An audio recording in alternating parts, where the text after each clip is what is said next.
పిల్లలు, ఈరోజు మీ ముందుకు వచ్చేసా కాకి ఉపాయం పాముకు అపాయం అనే కథతో.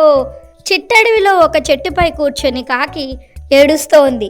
అది చూసిన చిలక కాకి దగ్గరకు వచ్చి, మిత్రమా, ఎందుకు బాధపడుతున్నావు అని అడిగింది. నాకు పెద్ద సమస్య వచ్చింది అని చెప్పింది కాకి. ఏంటి అది అడిగింది చిలుక. నేను నివాసం ఏర్పాటు చేసుకున్న చెట్టు కింద ఒక పుట్ట ఉంది. అందులోని పాము నా గుడ్లను తినేస్తోంది. ప్రతిసారి ఇదే జరుగుతోంది.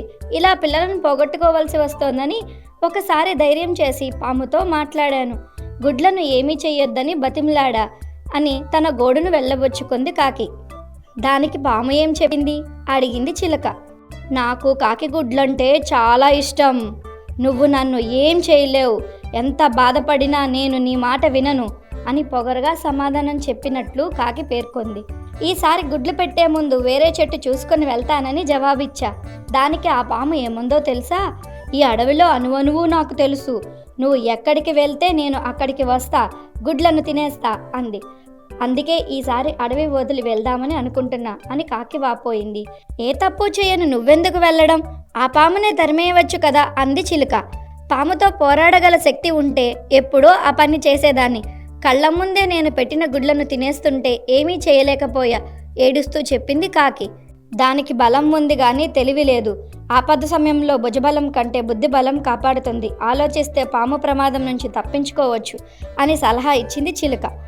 ఆ మాటలతో కాకి ఆలోచనలో పడింది. ఇంతలో ఒక ఉపాయం తట్టడంతో చిలుక చెవిలో చెప్పింది. చాలా మంచి ఆలోచన, అలా చేస్తే తప్పకుండా పాము పారిపోతుంది అని చిలుక ప్రోత్సహించింది. అడవి పక్కనున్న గ్రామంలో చెరుకు నుంచి బెల్లం తయారు చేసే బట్టి వద్దకు వెళ్ళింది కాకి. అక్కడి నుంచి ఒక బెల్లం ముక్కను తీసుకువచ్చి తన గూడు ఉన్న చెట్టు మొదట్లో, అంటే పాము పుట్ట పక్కనే వేసింది. కొద్దిసేపట్లోనే గండు చీమలు, ఎర్ర చీమలు అన్నీ బెల్లం చుట్టూ చేరాయి. తినడం పూర్తయ్యాక ఇంకా బెల్లం ముక్కలు కనిపిస్తాయేమోనని వెతుక్కుంటూ అక్కడనున్న పుట్ట లోపలికి వెళ్ళి అందులో తిష్టవేశాయి.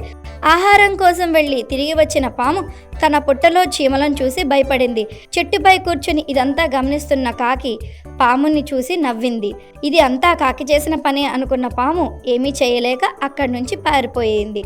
సలహా ఇచ్చిన చిలుకకు కృతజ్ఞతలు చెప్పుకుంది. గుడ్లను పొదిగి పిల్లలతో సంతోషంగా ఉంది.